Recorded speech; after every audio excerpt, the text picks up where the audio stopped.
এবং পান্থপথ, এই দুইটি পার্ক রক্ষার জন্য যে আন্দোলন চলছে 43 দিন যাবে, আমি তার সাফল্য কামনা করি এবং এই আন্দোলনের সাথে একাত্মতা ঘোষণা করি।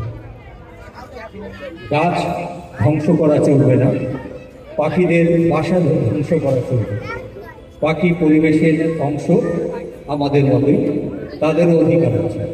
অতএব আমি জোর দাবি জানাচ্ছি এই দুইটি পার্ক রক্ষা করে গাছগুলোকে বাঁচতে দিই। আমি একটি ছোট্ট কবিতা পড়ব আমার লেখা।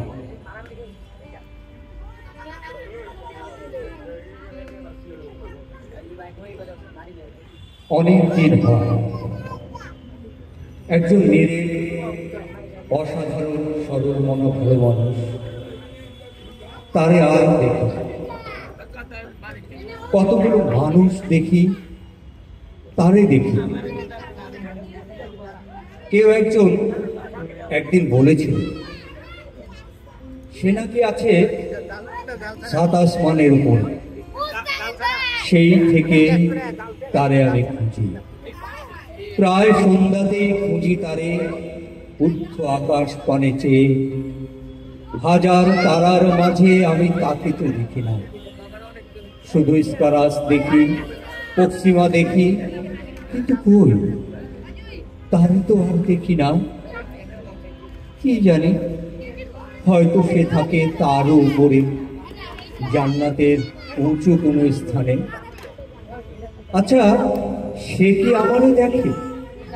দেখে কি সে আমারে স্বর্গের সিঁড়িতে বসে মিটি মিটি হেসে? দেখে কি আমারে সে? দেখা না দেখার এই অতৃপ্তিতে বয়ে চলে আমাদের জীবন। হায় জীবন, কত অল্প সময়ের ছোট্ট এক জীবন। দিন মাস বছর শেষে মনে পড়ে কতদিন দেখি না তোমারে। দেখি না তোমার প্রাণোচ্ছল হাসি, শুনি না তোমার মধুমাখা শান্ত শীতল কণ্ঠস্বর, মার্জিত মনোহরা কথোপকথন।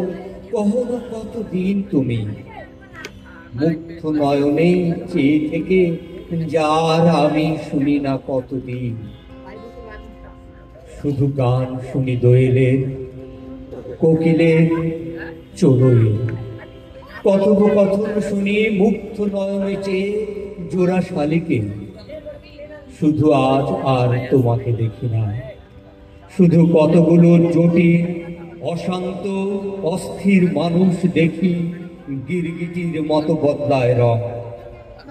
হায় রে মানুষ, হায় রে মানুষের জীবন, কত অল্প ছোট্ট সময়ের এক জীবন।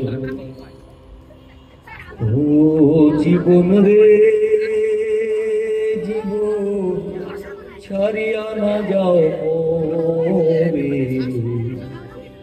তুই জীবন ছাড়িয়া গেলে আদর করবে কে আমারে? ও জীবন রে জীবন, ছাড়িয়া না যাও রে। তুই জীবন ছাড়িয়া গেলে আদর